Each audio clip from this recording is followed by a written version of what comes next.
Well, hello again, all you beautiful people. This is DVO, and this is the Peak Signing Agents Podcast. All right, on this episode, I'm talking about real estate trust and LLCs and power of attorneys.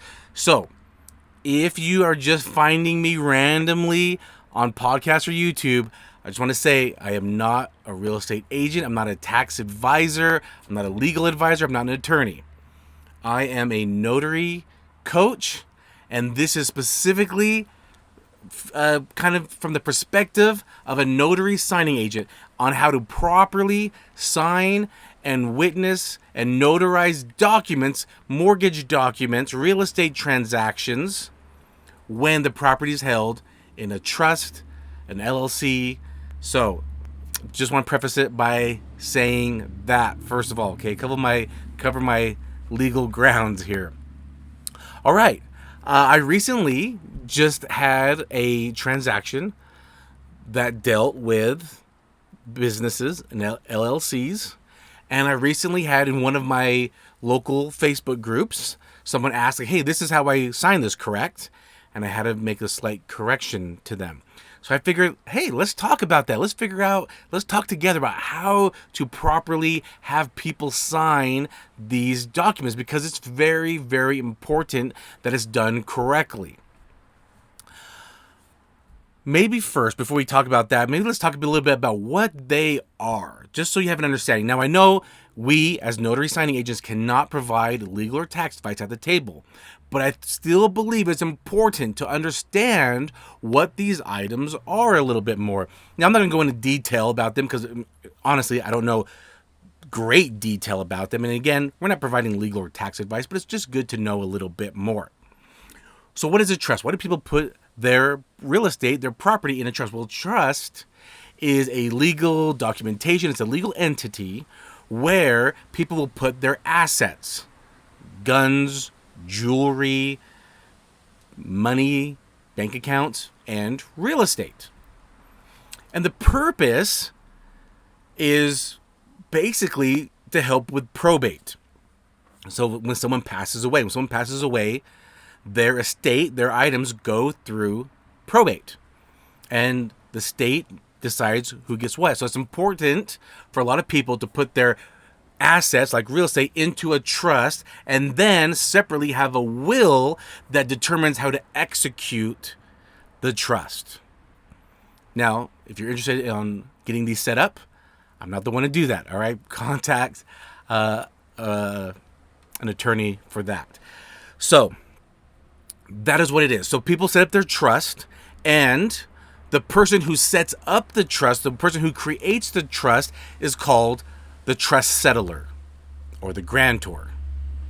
We probably, if you've done this enough, you've probably seen that on documentation. You'll see trust settler. You might even see individually and trust settler. Then you have the trustees. The trustees are the beneficiaries of the trust. A lot of times, the trust settlers are also the beneficiaries. They're also the trustees. And then you have successor trustees. These are the trustees. These are the beneficiaries when the trust settler, or the person, I should say, the person of the trust, when they die, right? They become the trustee, the successor trustee, the beneficiary. So, how is this signed? How is this grant created? Let's just do an example. Me and my wife, Edna, we can create a trust, the Derek and Edna Trust, for example. And we can put our assets in there, like our home. We can put our home into the trust. And we're going to set up trustees, the beneficiaries, which would be us again, Derek and Edna, as trustees. But we also could add our oldest daughter, who's 19 currently. We can make her the trustee. So the trust is, again, this is an example, the Derek and Edna Trust. The trust settlers are Derek and Edna. And the trustees can be Derek and Edna and Kate, the three of us. We can be the trustees. We're the beneficiaries of the trust. Or we could just make the trustees Derek and Edna, and the successor trustee, if we died at the same time, could be our daughter Kate. Okay? Now there's revocable and irrevocable trusts. Now, again, we're not providing legal or tax advice to anybody at the table, but you might have seen trust certification. Now, we always hope that it's filled out before we get there and they just have to sign it. But sometimes it's not. And there's a blank trust certification that the title or mortgage company want filled out by the trust settlers or by the trustee, giving all the details. Who's the beneficiary? Who's the settler? Who's the trustee? Who has the rights? Is this revocable or irrevocable? And they have to fill it out. If we're lucky enough, that also might be in the name of it. So it might be, Derek, trustee of the Derek and Etna Irrevocable Trust. So sometimes the answer is in the name. But if it is not, it's important to, I think, know the difference a little bit. And so a revocable trust means that the trustees or the settlers can make changes at any time. They can decide who's the beneficiary. They can decide what is in the trust, what assets go in the trust, who gets what. They can make those decisions on their own. An irrevocable trust has to be approved by everyone, including all the trustees.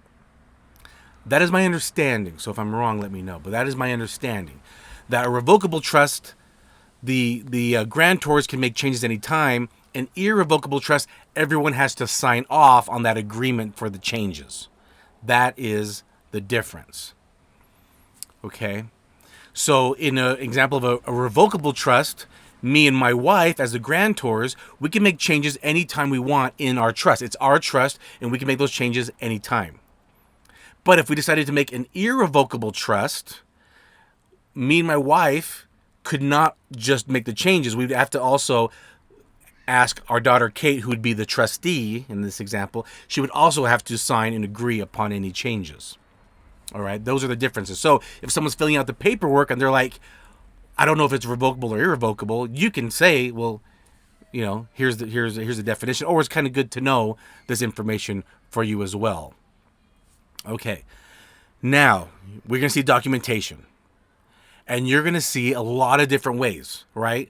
So again, using examples of my name, my wife's name, let's say me and my wife are refinancing our house, and it's in our trust, and so we're signing, and it's going to say sometimes Derek, trustee, Derek individually, or it might just be Derek and as blank, or Derek individually and as trustee, or Derek individually and as trust settler, right? So there's a lot of different ways.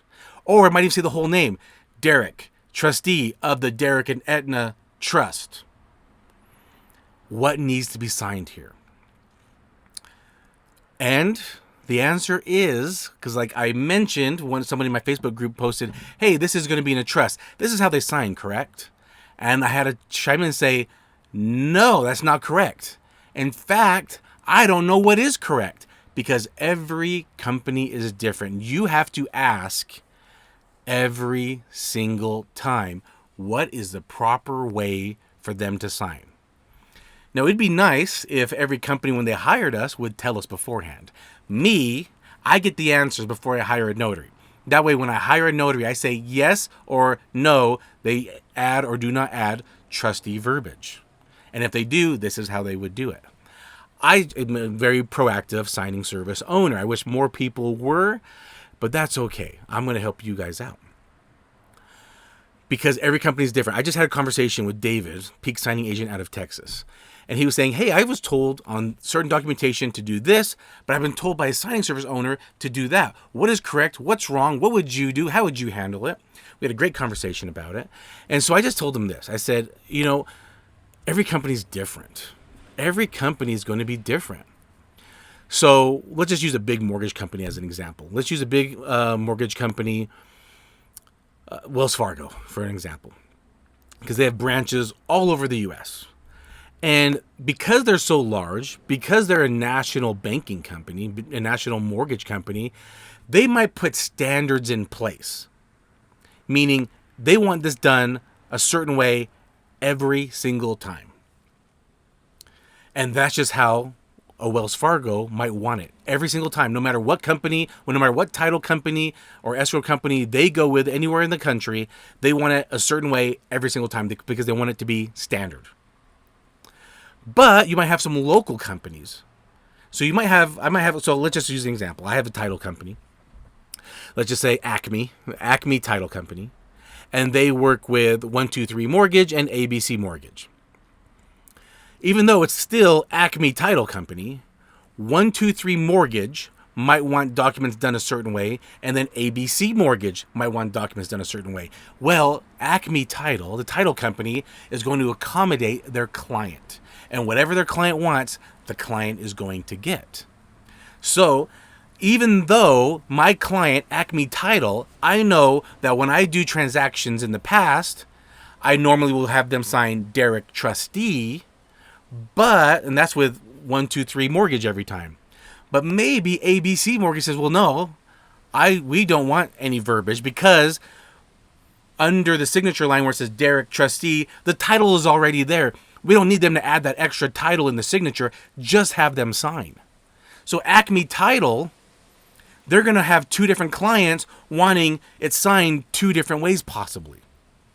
So I never assume how it wants to be done. Now, if it's a seller package with my title company, so Acme Title, if they want trustee every single time and it's a seller package, well, I don't have to ask because that's just how they want it every single time. But when it's a mortgage transaction, a purchase, a refinance, I'm going to get clarification because I don't know how the mortgage company wants it. Does that make sense? So that's really the answer, is you have to ask every single time. There's no cookie cutter answer. There are cookie cutter answers for, let's just say example, what color of pen should you sign with? Well, if there's no explanation, just assume it's going to be blue ink. Whenever you sign, just assume it's blue ink unless there's special instructions that say use black ink. But if there's no special instructions, always assume it will be in blue ink. That is the rule of thumb I've used, and I've never had an issue. When it comes to trustee verbiage, never assume. Never assume. Now, I might assume with my client, a title company, on a seller package, because a seller package is purely all title documents. So if they want it signed with trustee verbiage, I'm going to do that every time. I'm just going to assume every time because that's my client and that's how they've wanted it. And so I'm just going to keep doing it. But when it comes to a refinance or a purchase and a mortgage company is involved, I never assume. I'm always going to ask, hey, how do you want them to sign? Because they might want it signed differently. So, for example, I just listed some examples earlier. Let's go through it. If it says Derek, I'm going to have them sign just Derek. If it says Derek individually, because sometimes they're signing individually and they're signing as trustee. If it says individually, they're just going to sign their name because it's just them individually. If it says Derek Trustee, I'm going to ask. I'm going to get clarification. Do you want them to add trustee after their signature? And I'll wait for a response, yes or no. But it might say Derek Trustee of the Derek and Aetna Trust. I'm going to get clarification. Do you want them to just add trustee, or do you want them to write the whole thing under the signature line? Because I've seen it all different ways. I've had companies that said, yes, just have them sign trustee. I've had them say, nope, don't worry about it. It's already listed underneath the title. They don't need to add that. Just have them sign it. And I've had companies say, everything you see under the signature line, we want all of that on the signature line. So I've seen it all different ways. So never assume. You want to make sure that it's signed properly. So you always want to get clarification. Are they going to add? And a lot of times, settler is just the individual and they don't have to add trust settler. But again, I still get clarification. And yes, sometimes they're going to sign multiple times on a page. They're going to sign individually, they're going to sign as the trust settler, and they're going to sign as the trustee. I've seen people sign 3 times on one page because they have 3 different roles in the transaction. They're individuals, there's the trust settlers, and they're the trustees. So yeah, and I'll get clarification for each role. How do you want them to sign for each role that they're in? Because sometimes they say, hey, where it says trustee, just have them write trustee. Where it says individually or trust settler, they just need to sign their name. I get clarification every time. So there is no cookie cutter answer. For example, like pen color. What color of ink should I use?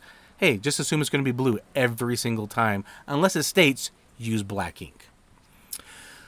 So I hope that kind of answers that for a lot of you, because you just kind of never know. So when I was talking with David, he said, hey, the signing service told me to do this, but I've had other companies where I said, no, just do this. And I told him, I said, hey, you know what? This is how I look at it. I put myself in the position of the signing service.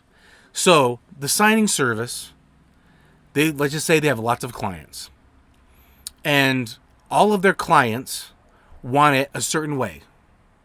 But there's one that clearly tells them, hey, on this page, we want it done this way. They state very clear. Well, even though the majority of the time we might fill out a page a certain way, if there's a special instruction that tells you to do something, you know what? We're just going to do it. We're just going to do it because even though it might seem unusual or not normal to us as signing agents, it might also seem very normal or usual for the signing service. But they have to accommodate that one client. Hey, we always have to make our clients happy. Even though as signing agents, if we do a certain way every time, but we have one signing service that says, hey, you know what? On this page, do it this way. We just have to do it. We just are going to do it, right? Because that's why there's special instructions. So that's how we do it. That's how we handle trust. What about LLCs? LLCs, because usually it's a business entity getting involved, for many different reasons. But we're going to see different titles. We're going to see someone sign, and it's going to say their title: manager, member, managing member. These are very common phrases. How do they sign this? Well, here's a real life example that happened to me yesterday. It's the end of the month, by the way. As I'm recording this, by the time you hear this, it'll be the beginning of October. If you are subscribed, so make sure you're subscribed and following. That's when this will be released. But it's end of the month. Last minute signing comes in, and they're like, hey, can you take care of this? It's a 45-minute drive. And I'm like, all right, I got you. I was actually in the back of the van where I'm recording, at the back of the mobile office, and I was doing a RON, a remote online notarization. So I was in the back, and I'm doing a RON. So we're just doing the last couple pages, and my phone's kind of going off. I'm getting a text from my scheduler. She's like, I'm so sorry. I know you're in a closing, but I didn't really look at it. I'm like, I'll look at this later. I'm getting an email from a client, but I'm just kind of ignoring it. I'm focusing on my RON at the time, and I'm just taking care of that. So I finished the RON. I let the title company know, hey, we're finished. We're signed. Here's copies of the signed documents. I look at my message. It's my scheduler. I have a killer migraine. Can I please leave a little early? I'm like, yes. I look at the email from the client. Hey, we have a last minute signing in this other county. Can you take care of it for me? I'm like, you know what? I'll just run and take care of this right now. It's a little early. I'm gonna beat traffic. So I'm in the back of the mobile office. I boot up the printer. I jump in and I get on the road. I'm like, I gotta drive. So I call them. Hey, how soon can we get together? They're like, how soon can you be here? I said, I'll be there in 45 minutes. So I'm driving.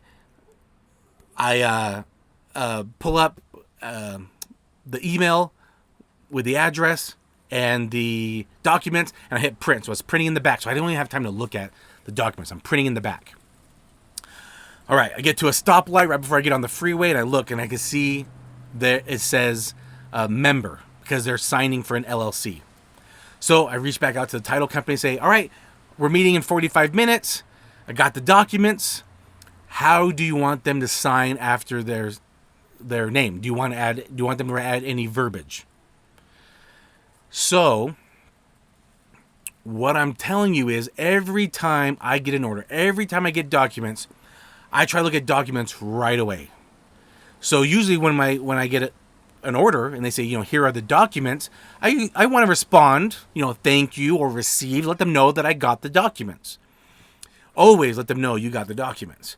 But before I respond, I always look at the documents and I look real quick to see the signature lines, because is there any verbiage after their names? So I can respond one time and say, all right, great, I received the documents, thank you. Real quick though, how do you want them to sign? And my client responded and said, no need to add any verbiage, just have them sign their names. And I said, great. I got my answer. I always ask every single time what it is. Because what they were doing is they were taking out a HELOC, a home equity line of credit. Actually, it was a line. It wasn't a home equity. It was a line of credit on their business. They own a business. It's actually a really cool little Mexican market that sells different type of groceries, but also has food inside. It was pretty cool. But anyway, they were signing individually as the owners of the LLC as the business, but then also they were signing on behalf of the business, right? So they're signing their name as its member on behalf of the company. So the gentleman was signing 3 times because they were under 2 businesses plus individually as himself. Luckily, they said, nope, just have him sign his signature only. But you always want to get clarification. Do they need to sign it? Again, same situation. I'll ask, how do you want them to sign? A lot of times they say, hey, no, their title is already underneath the signature line, so they just need to sign their name. And some say, because their title is there, have them add their title after the signature. I don't know why they come up with what they come up with, right? It's not our decision or our choice to make that. We just have to follow what they want. So always ask. Now I had a recent transaction with the power of attorney. It was a husband and wife. They were selling their home. But the husband recently had a stroke and just doesn't have a lot of mobility, so he was not going to be signing. He has granted his mother power of attorney. So she's granted power of attorney, so she'll be signing on his behalf. So his wife is signing and his mother is signing. So the line underneath the signature is, let's just say the husband who had a stroke, his name is John Doe. John Doe by Mom Doe, we'll just call her mom, attorney in fact. I'm getting clarification. How do you want her to sign? Do you want her to sign exactly what's under the signature line? And I got clarification back. Yes, have them sign exactly how it is under the signature line. So she had to sign John Doe by Mom Doe, attorney in fact. I asked because sometimes they don't need to do the whole attorney in fact. Sometimes they just have to write AIF, abbreviations. Now there was a page where she had to initial. So she initialed, again, it's John Doe, so JD by MD for Mom Doe, AIF. JD by MD, AIF. John Doe by Mom Doe, attorney in fact. That's how I had her initial it, because that's how they wanted it signed. That's how I was going to have it initialed on the page. Hope that makes sense. All right, because again, there's a lot of different ways. Do they want any verbiage at all? Do they want only trustee, or do they want the whole thing? I've seen paragraphs, right? They have to sign John Doe, trustee of the John and Jane Doe Family Trust, dated June 4th, 2010.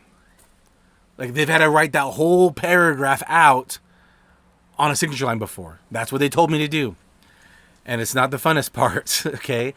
Same with the power of attorneys. How do they want them to sign? Is there a certain way they want them to sign, or do they want them to sign exactly how it is under the signature line?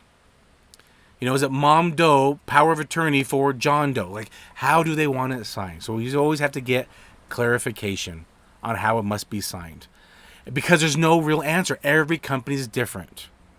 Every company is different. Every mortgage company is different. Every title company is different. It's just how they operate.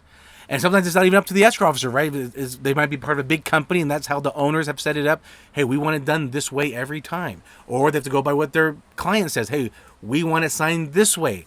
You just have to abide by that. So I hope this helps you understand a little bit about trusts and LLCs and power of attorneys. And just know there is no cookie cutter answer for this. It's basically get clarification every single time. So when I get an order, I try to look at them right away. I might not print it right away, but I want to hurry and download the documents right away and just take a look. So it might be, noon, and I have a signing tomorrow at 8 in the morning, and it's from someone on the West Coast, so they're a little early. If I download documents at nighttime and then I say, oh, how do they want this signed? My appointment's at 8 o'clock in the morning, but that means it's 6 o'clock on the West Coast. They're probably not open. I might not have my answer in time. That's why when I get documents, I try to look at them right away so that I can get clarification on how they want it signed. Every time. Never assume. Unless it's a company you work with a lot, you're very familiar with that mortgage company, you're very familiar with that title company, and I have an example. I have a title company. They do a lot of reverse mortgages. So I know whenever I get the reverse mortgage from that mortgage company with that title company, I know I need to have them write trustee whenever it says. When it says their name, or if it says individually, they just have to sign their name. But when it says trustee, they only have to add trustee, and they have to add trustee after their signatures. I know that. I work with this company all the time, so I know how to do it every time. But if it's a company you don't work with a lot and you're not very sure, always get the clarification. Never assume how to sign. So I hope that helped you understand how to properly sign and get it notarized. I hope that helps you understand maybe a little bit more how trusts work. Maybe you're interested in getting a trust. I can't do that for you, but if you are interested in getting a trust, go through an attorney, set up a will as well, have them do the trust and a will. That's the best way to do it from what I've heard and read. That's the best way to do it. And if this did help you in any way, please share it with anyone that you hear maybe ask these type of questions. Because sometimes you might ask, why? Why is it done a certain way? Why do they have to do it a certain way? Well, that is your answer. All right. Hope that helps. And if it did, subscribe, share, rate, whatever you got to do to please help the podcast. And I'll catch you on the next episode. Bye.